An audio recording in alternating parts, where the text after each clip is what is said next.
الصلاة والسلام على من لا نبي بعده. أما بعد فأعوذ بالله من الشيطان الرجيم. بسم الله الرحمن الرحيم. واعتصموا بحبل الله جميعا ولا تفرقوا. صدق الله مولانا العظيم. وقال النبي صلى الله عليه وسلم: خيركم من تعلم القرآن وعلمه، أو كما قال عليه الصلاة والسلام. وہ جرت سراپا، وہ ہمت مجسم، وہ راتوں کا عابد، وہ دن کا سپاہی، وہ جس نے سیاست کی زلفیں سواری، وہ جس نے فقیری میں کی بادشاہی. اگر اس سے کچھ بھی عقیدت ہے تم کو تو اپنا وتیرہ بدلنا پڑے گا. نفاق و زبان و عمل سے گزر کر محبت کے سانچے میں ڈھلنا پڑے گا.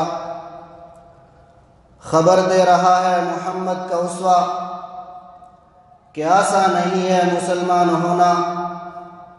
بہت امتحانات درپیش ہوں گے، بہت سخت راہوں پہ چلنا پڑے گا. انتہائی قابل احترام شیخ القرآن والحدیث حضرت مولانا عبد المالک صاحب، محترم پروفیسر ابراہیم صاحب، نائب امیر جماعت اسلامی پاکستان، اساتذہ اکرام، میرے انتہائی قابل عزیز نوجوان علماء اکرام، بزرگوں، السلام علیکم ورحمۃ اللہ وبرکاتہ. سب سے پہلے میں مبارکباد پیش کرتا ہوں ان علماء کرام کو کہ جنہوں نے اپنی زندگی کے 8 سال ان 4 دیواریوں کے اندر گزارے، اپنے گھر بار کو چھوڑا، اپنے عزیز و اقارب کو چھوڑا، اللہ کے دین کے لیے ہجرت کی اور 8 سال قرآن و حدیث کے علم کو سیکھا، اس کو سمجھا، اور آج الحمدللہ وہ آخری حدیث پڑھ کر عالم دین بن چکے ہیں. میں ان کو مبارکباد پیش کرتا ہوں. اس کے بعد مبارکباد کے مستحق اساتذہ اکرام ہیں کہ جنہوں نے ان علماء کرام کو اپنے بچوں کی طرح علم دین ان تک منتقل کیا، ان کی تربیت کی، اور انشاءاللہ میں یقین کے ساتھ کہہ سکتا ہوں کہ اللہ تبارک و تعالیٰ نے ان اساتذہ اکرام کے لیے ان طلبہ کو صدقہ جاریہ بنا دیا ہے. اس سے پہلے بھی جتنے ان کے طلبہ فارغ ہوئے آج معاشرے کے اندر ان کی نیک نامی کا باعث بن رہے ہیں.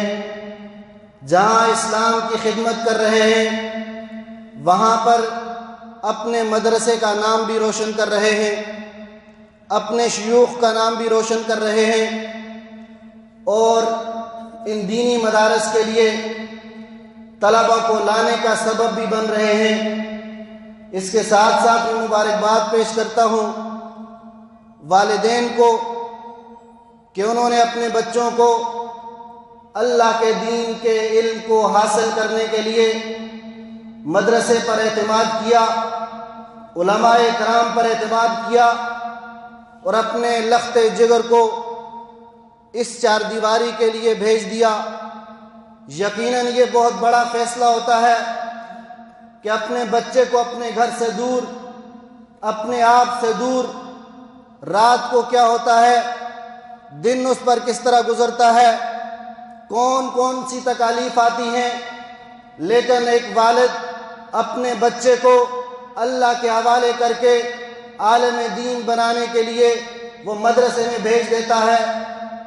اس مرحلے کے اوپر یقیناً وہ والد خوشی سے شاداں و فرحاں ہوں گے کہ جنہوں نے اپنے آپ کو اپنے رب کے ہاں کامیاب ٹھہرا دیا، اور یقیناً اللہ تبارک و تعالی آخرت کے لیے ان کے لیے توشہ بنائیں گے۔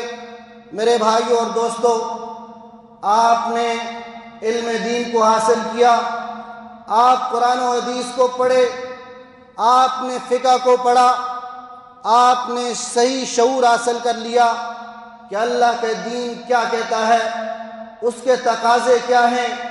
آپ کے اساتذہ کرام نے آپ کو سب کچھ بتا دیا۔ میرے پیارے بھائیوں اور دوستو، آپ آج فارغ ہو کر اپنے اپنے علاقوں میں جا رہے ہیں، لیکن آپ نے اپنے سامنے اپنا نصب العین واضح رکھنا ہے کہ آپ کا کام صرف یہ نہیں تھا کہ آپ 8 سال مدرسے کے اندر رہیں گے، اس کے بعد کہیں پر نوکری مل جائے گی، اس کے بعد آپ کو تنخواہ ملے گی اور آپ اپنے بیوی بچوں کو پالیں گے اور ان کی خدمت پر مامور ہو جائیں گے۔ نہیں میرے بھائیوں اور دوستو، آپ نے علم دین کو حاصل کیا، پوری امت مسلمہ کی امیدیں جو اسلام سے محبت کرنے والی امت ہے، نوجوانوں کی امیدیں جو امت مسلمہ کے نوجوان جو اسلام کو پھلتا پھولتا دیکھنا چاہتے ہیں، وہ آپ سے یہ امید وابستہ کیے ہوئے ہیں کہ آپ نے ان کی رہنمائی کرنی ہے، آپ نے ان کو اندھیروں سے نکالنا ہے، آپ نے ان کو مغربی تہذیب کے چنگل سے آزاد کرانا ہے۔ اس لیے میرے بھائیوں، آپ نے اپنے مشن کو اپنے سامنے رکھنا ہے، اپنے نصب العین کو اپنے سامنے رکھنا ہے۔ آپ کا نصب العین کیا ہے کہ یہ زمین اللہ کی ہے، اس پر نظام بھی اللہ کا چلے گا، اور اس نظام کو لوگوں کے دلوں میں پہنچانے کے لیے آپ نے اپنے آپ کو استعمال کرنا ہے، اپنا کردار ادا کرنا ہے۔ میرے بھائیوں اور دوستو، آج کے معاشرے سے آپ نے پریشان نہیں ہونا۔ بظاہر مسلمانوں کا معاشرہ ہے، لیکن آج وہ اغیار کی زبان بول رہا ہے، لیکن آپ نے اپنے مشن سے پیچھے نہیں ہٹنا، اپنے پاؤں میں ثابت قدمی اختیار کرانی ہے۔ آپ نے اغیار کے سامنے سیسا پلائی ہوئی دیوار کے طور پر کھڑا ہونا ہے، اور آپ نے اپنے ان اسلاف کی تاریخ کو اپنے سامنے رکھنا ہے کہ جنہوں نے اپنے سروں کو بھی کٹایا، جنہوں نے اپنے اعضاء کو بھی کٹایا، جنہوں نے اپنی زندگی کو بھی قربان کر دیا، لیکن اللہ کے دین کی آبیاری کے لیے، اللہ کے دین کی خدمت کے لیے، اللہ کے دین کو نافذ کرنے کے لیے انہوں نے اپنی زندگیوں کو اللہ کے راستے میں لگا دیا، اپنی خواہشات نفس کو اپنے اوپر قابو نہیں ہونے دیا۔ اس لیے آپ کے سامنے اگر کوئی مثال ہو سکتی ہے، وہ امام احمد ابن حنبل کی سیرت ہے۔ آپ کے سامنے مثال ہو سکتی ہے، امام شافعی رحمۃ اللہ علیہ کی سیرت ہے۔ آپ کے سامنے کوئی مثال ہو سکتی ہے، امام ابو حنیفہ رحمۃ اللہ علیہ کی وہ سیرت ہے، اور اسی طرح آپ کے ائمہ اکرام کی سیرتیں آپ کے سامنے مشر راہ کی صورت میں نظر آتی ہیں۔ آپ نے ان کو اپنے سامنے رکھتے ہوئے معاشرے کے چیلنجز کا سامنا کرنا ہے۔ آپ نے پریشان نہیں ہونا، آپ نے دبنا نہیں ہے، آپ نے اللہ کے دین کے لیے ثابت قدمی کے ساتھ کھڑے رہنا ہے۔ اس لیے کہ جس ایمان کو میں نے قبول کیا ہے، جس ایمان کو آپ نے قبول کیا ہے، بلکہ جس ایمان کے علمبردار، جس اسلام کے علمبردار آپ بنے ہیں کہ آپ کو اللہ تبارک و تعالیٰ نے انبیاء کی وراثت عطا کر دی ہے، انبیاء کی وراثت کا حقدار بنایا ہے، آپ نے اس کردار کو ادا کرنا ہے، اور آپ نے دوسرے لوگوں کی ایمان کی بھی حفاظت کرنی ہے۔ میرے پیارے بھائیوں اور دوستو، آپ سے میں یہ عرض کرنا چاہتا ہوں کہ جمعیت طلبہ عربیہ نے بھی آپ کی تربیت کی، مدرسے نے بھی آپ کی تربیت کی، اساتذہ اکرام نے بھی آپ کی تربیت کی۔ اب آپ سے ہم یہ تقاضا کرتے ہیں کہ آپ ان ساری چیزوں کی لاج رکھیں اور اپنے معاشرے کے اندر مرجع خلائق کے طور پر سامنے آئیں۔